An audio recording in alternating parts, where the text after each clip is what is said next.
Hello my little caribou and welcome to CDQ. Today we are wrapping up my month of June. The short version, it's been a great reading month. For the long one you will have to watch this video. Starting off with my reading format, I have read mostly physical. As you can see, I'm at 82% physical and 80% with audiobook. I will not get into details about any of the books right now because I will keep that for the rating section. I have listened to 3 audiobooks this month, June, Dune and Iliad and Odyssey. For a physical book, I won't list them all here because this video will become pretty repetitive. Regarding the mood of my reading this month, it has shifted a little bit. Lighthearted is pretty high, which surprised me, but I didn't realize that something like One Piece fall into that category. So I guess it's not that surprising. Plus, if you follow my Instagram, you already know that I read stuff like Heartstopper and Legend and Latte, and that also fall into that category. Second biggest, as usual, is adventurous because of books like Series of Unfortunate Events, One Piece, etc. So overall, a bit different, but similar than last month.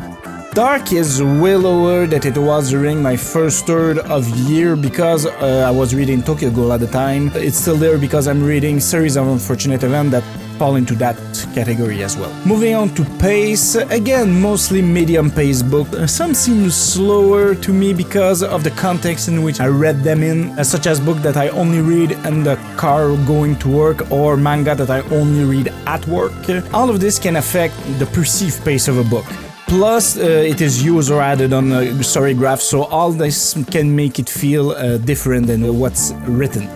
Regarding the length of book, this month I have an equal proportion of books that are under 300 pages with books like Guess Cat, Spirit of Shinto, Heartstopper, an equal part book that are in the 300 to 400 pages range, books like Obsidian by Thomas King, A Series of Unfortunate Events, Les Exilés, and only 2 books that are over 500 pages long, that's the One Piece Omnibus. I am currently reading a book that is something like 700 pages. I might finish it in July or pause it, I don't know yet. It's a research treatise, so it's kind of very dense to read. For audiobook length, I don't think the stat will be that interesting this month because I only read 3, but 2 were longer than 16 hours. And 1 was shorter than 8 hours. Also, it was not a book, it was Jiken, which I will talk about later. As you can see here, I continue to overwhelmingly read fiction this month again, 87% fiction. The non-fiction that I read is the comic book history of Beer and the Spirit of Shinto. I will try to read a couple more non-fiction. I would prefer it to be around the 10% range, but I'm a mood reader, so at times what I plan might shift. Now for genre, my most read style of the month was fantasy, mystery and LGBTQIA+. Because of stuff like One Piece, Legend and Latte and Series of Unfortunate Events, Obsidian, Heartstopper, they all fall into 2 or more of those categories. I love fantasy and horror, and Japanese translation. So I will try to read a little more of those styles. Well, Japanese translation is technically not a style, but you know what I mean, book translated from Japanese. As for my most read author this month, we have an equality between Eiichiro Oda and Lemony Snicket with 2 each. Technically, I have read 6 volumes of One Piece, but they are 3 in 1 because I'm reading the omnibus, so it's only 2. But more surprisingly to me, because of June 22, I decided not to start anything else for the rest of the month to advance the big book that I was talking about, the research treaty. I did that, but also I started a lot of things. So Alice Osman is appearing here for the first time with 2 books, making them one of my most read author of the month. And I know it will be probably like 3 more next month because I really loved Heartstopper, and I was very surprised by that because it was not even on my radar, not 22. I saw literally reading those just beside me and I was like, let me see that. I have been wanting to read more LGBTQ books, so not romance. Romance was not It's not sufficient to say it was not on my radar. It was on a separate radar, the radar that I will never read that book radar, Nevertheless, I have to say that I was wrong. There is good romance book, but they are all gay. Literally gay. They are all about gay, lesbian, queer, LGBTQAI+ characters. And I would have missed something great if I would have passed it. But I digress from the point like usual, and romance being the most read genre today, I am in the minority to not like that. So let's get back to the video. This month I have mostly loved my reading again. I don't like ratings, so this is more of a general sentiment toward my reading, but there are not exceptions. As usual, I have an overpopulation of books that I really like, but I try to order them from worst to best. I will talk about those, but for those that I want to do a full video, I will stay in surface, and those that I will not do a video about, I will give more detail here. I will be ordering them like I said, but the first one is kind of on its own because it's a children's book and I can't really rate that compared to others, so I'm starting with this one. I read it because of a challenge, so I will talk about the why in the next section. I read a lot of children's book to my son, so I don't usually log them because that would screw up my stats. I can read 20 of them in a day, so not good idea to log them. Follow Your Dream Little One by Vashti Harrison. I don't usually talk about books for younger children, but I will take the opportunity here. This series, Follow Your Dream, I love it very much. This one is about black people that did great stuff like aviator, writer, public speaker, etc. Each one have a different focus, and a lot of those have two versions. One intended for babies or very young children and with almost no detail like the name of the guy. This one is all about guy, but there are other about woman, for example. So the name of the guy and what he did, and one for older children with the same people but more detail about it. And I really love that concept, and I think I will be taking them all at some point. So if you have children, I really recommend those books. Starting at the bottom and then going up, we start with something I at least like enough to not DNF, but I didn't like it at all. This book is definitely the one I dislike the most. This one will probably be in the running for the one that I dislike the most in the year. Total Recall by Sarah Presky. And right now I have to put a disclaimer because, like Sola said, this book was published over 20 years ago. So is that my alter my critic? Before you ask, no, this is not about the movie Total Recall, and that would be my first point. What is really funny is I bought this book at the same time that I bought the autobiography of Arnold Schwarzenegger, which is also called Total Recall. Probably because both were discounted at the same time. That's usually how I operate. I knew beforehand that it was not about the movie, but someone couldn't take this book thinking it was about the movie, and this is my first critic. Okay, it might be less obvious now, but back in the days, the movie was only 10 years old at this point, and this book is the 10th in a series, so it makes no sense to try to capitalize on the one that saw the movie. And if she said that she didn't saw it or heard about it, it will be very hard for me to believe that. Because unlike Susan Collins and the Hunger Game, I think my video about Battle Royale is not out yet, but I address this in this book. Hunger Game Battle Royale have a lot of points in common in the game part, at least. And Collins says she didn't heard about Battle Royale before, and I believe her, because Battle Royale is relatively unknown outside its genre at the time of writing and right now, I think, but Total Recall was a steamroller compared to Battle Royale. So maybe she didn't heard about it, but if she does, she just live under a rock. At least there is a link between the title and the story. There's a story of stuff that the character forget, and she at some point she tried to she go see someone to help her recall. So there's a title, but other than that, yeah, I couldn't get into the story. I will be trying other book from her maybe sometime at some point, because I don't think one is sufficient to know if you like another or not, because I may not have been in the mood or oversaturated with police investigation. So, you know, sometimes I'm a mood reader, so that may affect my my liking of the book. but I just didn't connect with the story at all. Now we have Iliad and Odyssey by Homer. This is and will probably stay the oldest story that I have read, dated between 2775 and 2874 years ago.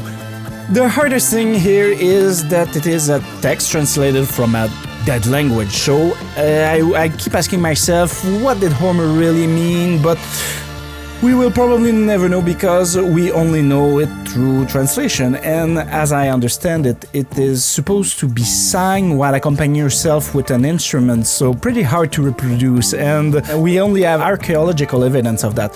I also understand that Homer didn't wrote it, as in not actually write it. He came up with the text, I think, but it was actually written down something like 200 or 100 years later, so yeah.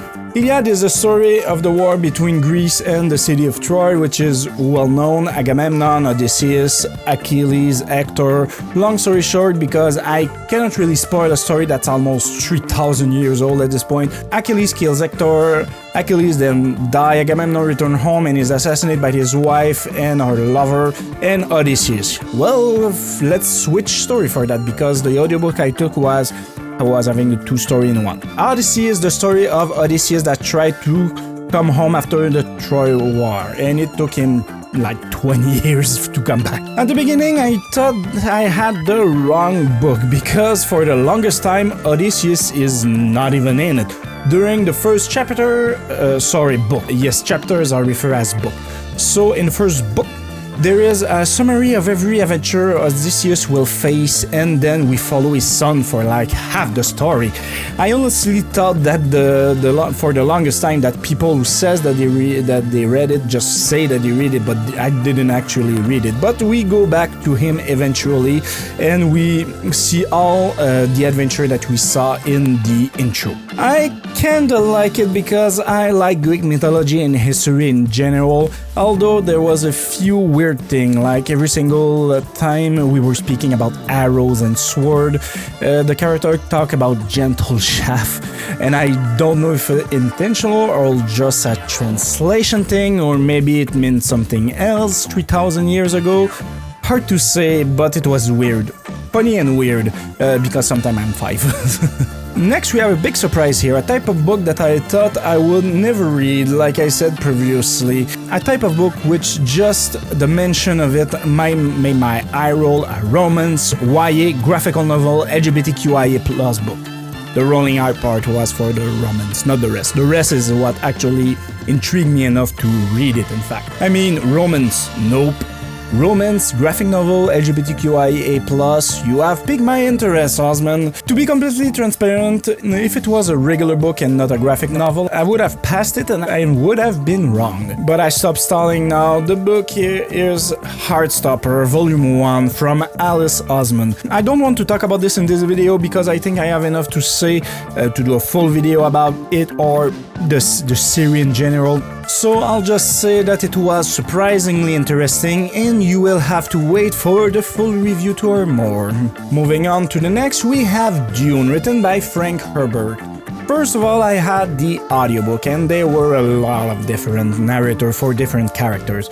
When you have that many people working on a single project, it makes it very hard for the audio engineer to mix it. You have a lot of different voices, maybe a lot of different equipment if they have not recorded in the same studio, and thus maybe a lot of different recording environments, so all of this makes it way harder to have a final product that is cohesive and even.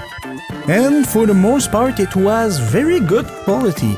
There were a few problems. I read this like a month ago, so listened to it a month ago, so it's coming fuzzy in my memory, but I believe there were one narrator who was quieter than the other and one that was louder than the other, but overall for a project with, if I recall correctly, like 12 narrators, it was really good. However, for the story, it's another story. It took me like 30%, I know this because of Storygraph, to get invested. But when I was invested, I mean I was in. It was a complex story with a lot of character, a vast planet, and a big political background, a rebellion, so it needs a longer setting up phase. You need time to build out of this up, and then I saw it's an exology, and I was, oh hell no! I liked it, but not enough to stuff myself with 8 books of the thing, and on top of that, the series is not even finished. He couldn't write the final volume before his passing, unfortunately. I did not see the latest movie by Denis Villeneuve yet, but I heard good thing about it, so I will be looking at it at some point, but I'm very scared to compare it to the original all the way through. I am a big fan of David Lynch, whom we lost this year, unfortunately, and I really liked his version of Doom from '84.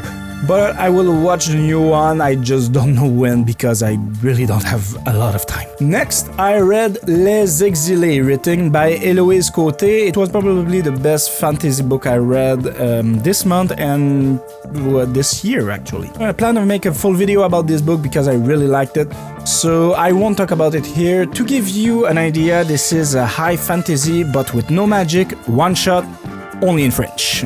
Next, we have the volume 2 of Heartstopper. Yes, it's not with the other because I like this one more. So as before, I won't talk about it because I'm planning a big video with every volume in it. Now, 2 books that I liked equally, so the order doesn't really matter here.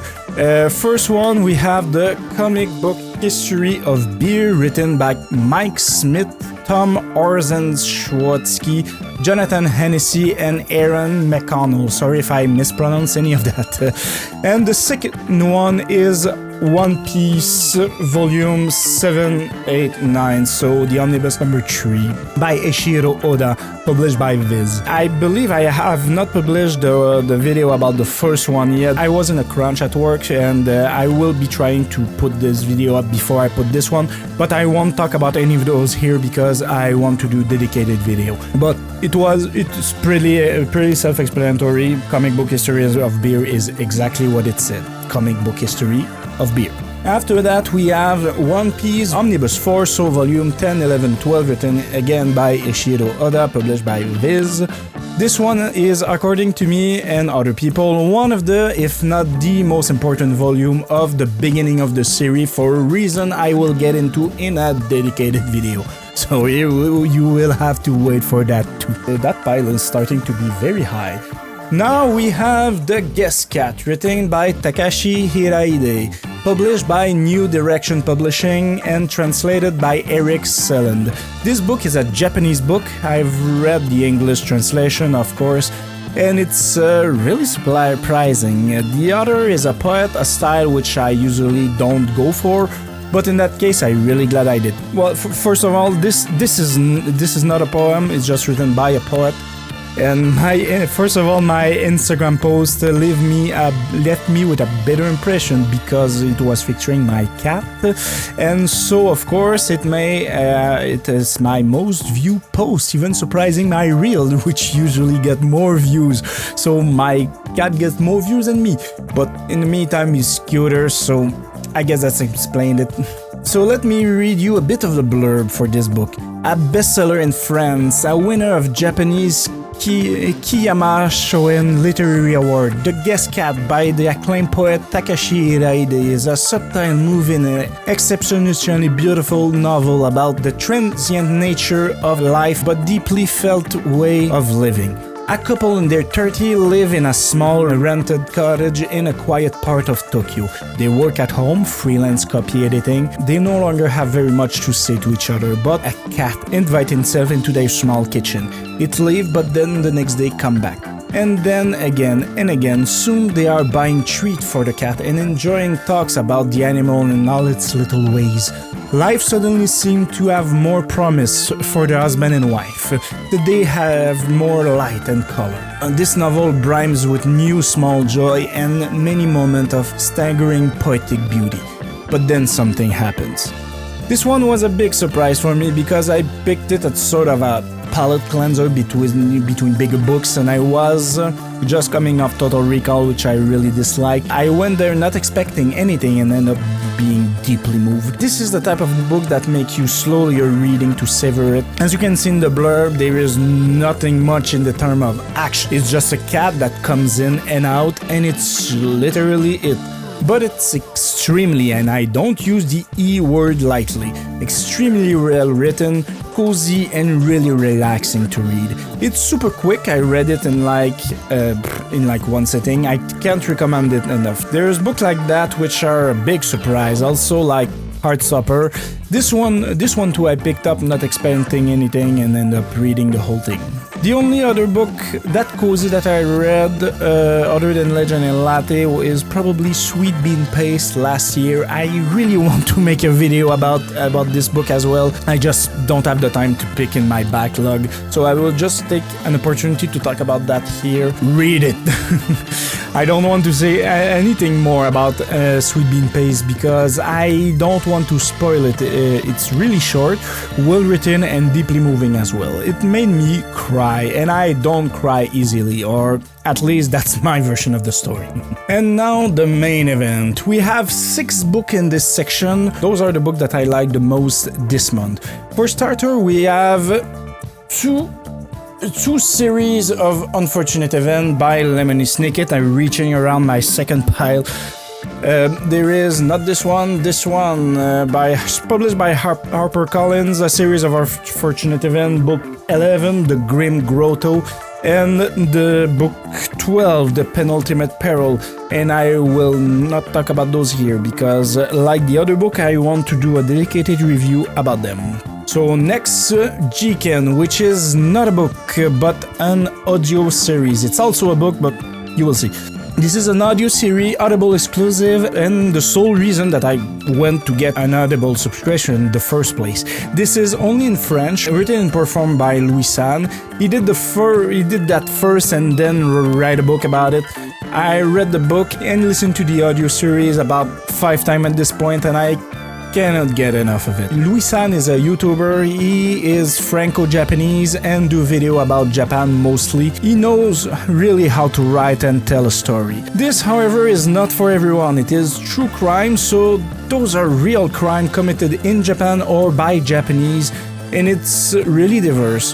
For obvious reason, I cannot discuss this book or the series without making this channel close, but I will stay very in surface. There is a mix of more known event internationally and other more obscure one.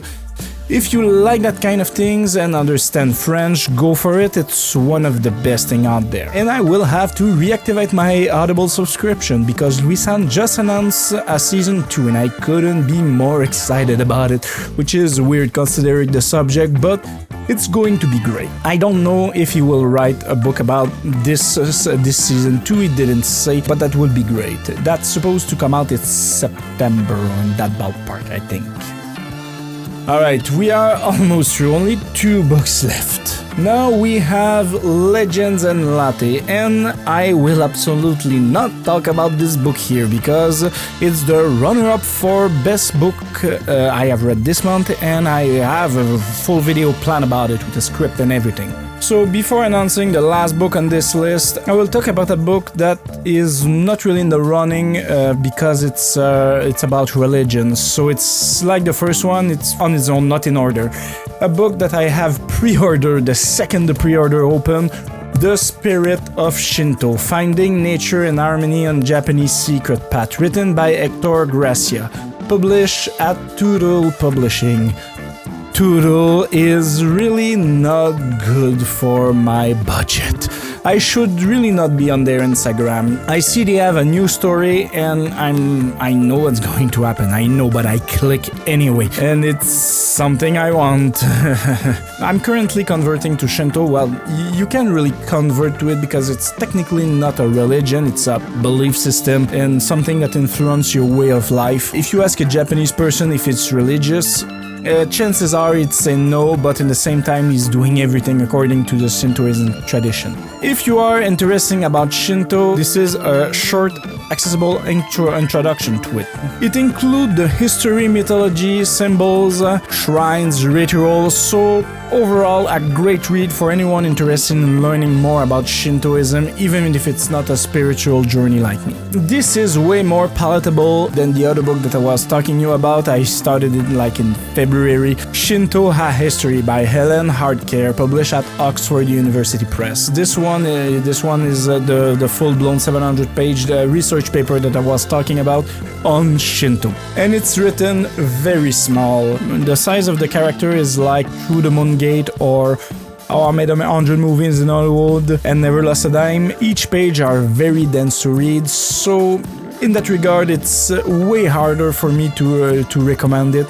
I love it very much, it's super interesting. I will be reading it until July next year, but that's beside the point. If you love to read research paper, I obviously do. I read the Book of Yokai last year and it was really interesting. If you like research paper, it's terrific. Go for it, I'm learning a lot and it's well written, but you're one, it is very dense. Lastly, a book that I'm telling you right now is in the running for the best book that I read this year, and it is Obsidian by Thomas King, published at Ali for the version that I have.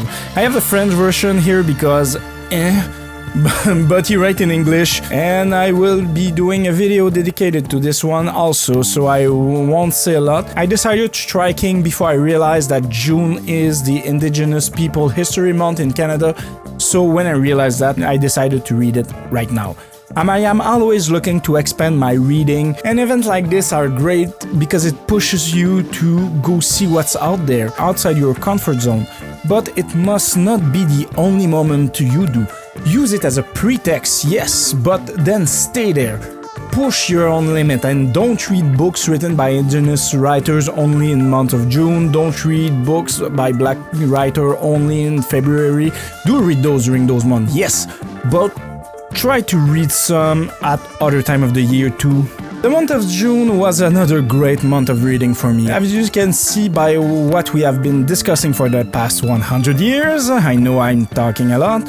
As you can see, I have listened to way less audiobook this month. I was not really inspired and I had a lot on my physical reading list. Goal-wise, this month made me surpass my page goal of the year, which was 50,000 pages. I'm at 18,100 pages, I think, right now. Obviously, I have underestimated myself while doing those goals, and with the difficulty that I have, it's been great for me to be able to read that much. This month I have also reached my 100 physical books since I began to track my reading on Storygraph back in 2024. My 100 books was Obsidian. The last challenge that I have on Storygraph is the Storygraph Genre Challenge 2025. I took this one to help me push my limits and help me think outside the box and go read stuff that are usually not even on my radar. I'm 60% done with this one. What is great is the recommendation, because you can see what the others have read and added to each prompt. This is good and bad, because sometimes you are looking at a book and think that you will not have put this one in this category, but it's user added, so I guess everyone are doing what they want. I have read a non-fiction about visual art or an artist. Artists for me include musicians, so I've read The White Line Fever from Lemmy Kilmister, who was the singer from the metal band Motorhead. I have read a children's book published after 2020 by an author of color with Follow Your Dream Little One. That's why I added this book to my reading. I have read a non-fiction book by or about sports, a sports personality, and I chose to include sport entertainment in there because I'm a fan of wrestling. I read Ringmaster, which is about Vince McMahon. I have read a graphic novel by a woman or non-binary person with trans history, which I did a video on. I have read a literary or contemporary novel in translation with the entire Before the Coffee Gets Cold series, which is a big recommendation for me. I have read a book about video game, well, several, Through the Moon Gate and Explore Create, which are both about Richard Garriott, more or less.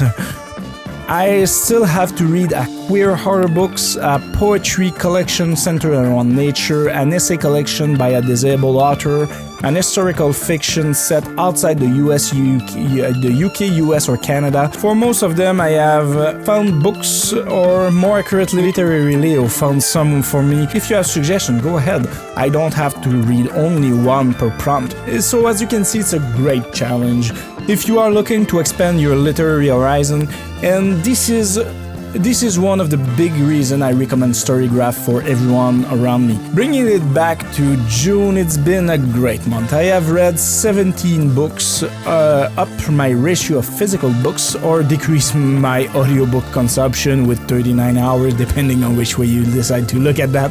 But I have read more pages than last month, which 5,000 pages. And with an average of 4 days to finish a book, I think it's fair to say that it's been a great month of reading. I haven't been really doing anything else or watching series or movies, so I will have to strike a better balance. If you're asking why I did it, that's how I just did reading. And I will have to do other things because I have a lot on my watch list. I wanted to watch Wicked, but funny enough, when I write this script I didn't watch it, but before I record it I did. I also watch Inside Out 2, Moana 2. I like them. I don't know how one of my friends would describe them as better than the original, but it was good. The song in Moana 2 are really not on par to the original in my opinion, but it's Lin-Manuel, you cannot really be on par with his stuff. We Know the Way has been living in my head rent-free since it's been released. Alright, so to conclude this month, there is 2 books who are fighting for the best book that I have read in June, and without any surprise it is Obsidian and Legend El Latte, which are not in focus. The winner is, and not by a lot, I don't know my left and my right. Obsidian by Thomas King. This one made me want to read way more of him, so I will be going back to the first book of the series because yes, this is a series, but they are not numbered, they are all kind of individual story. I will be reading the other one. I didn't say it in my May wrap-up, I think I forgot, but the best book that I read in May is La Grande Mort de Mon Oncle Morbide by Eric Gauthier, published by Alire. I'm telling you this because it will be in the running for best book I read in 2025 too. If everything goes according to plan, in the coming weeks I will be releasing a couple of new videos about a new concept, like this one with a script. So some of the video will be regular video, like what I was doing before, improv. So those will be coming on the name CDQ of Books. The new series with the scripted version will be CDQ by the Book. And with that, this video is finally over. I have plenty more in preparation, so subscribe, like, share, that will help a lot. What about you? Did you read any of those? Let me hear what you think in the comment. I'm always looking for suggestions, so don't hesitate to recommend me something as well. That's all for me, until next time for another book. Ciao!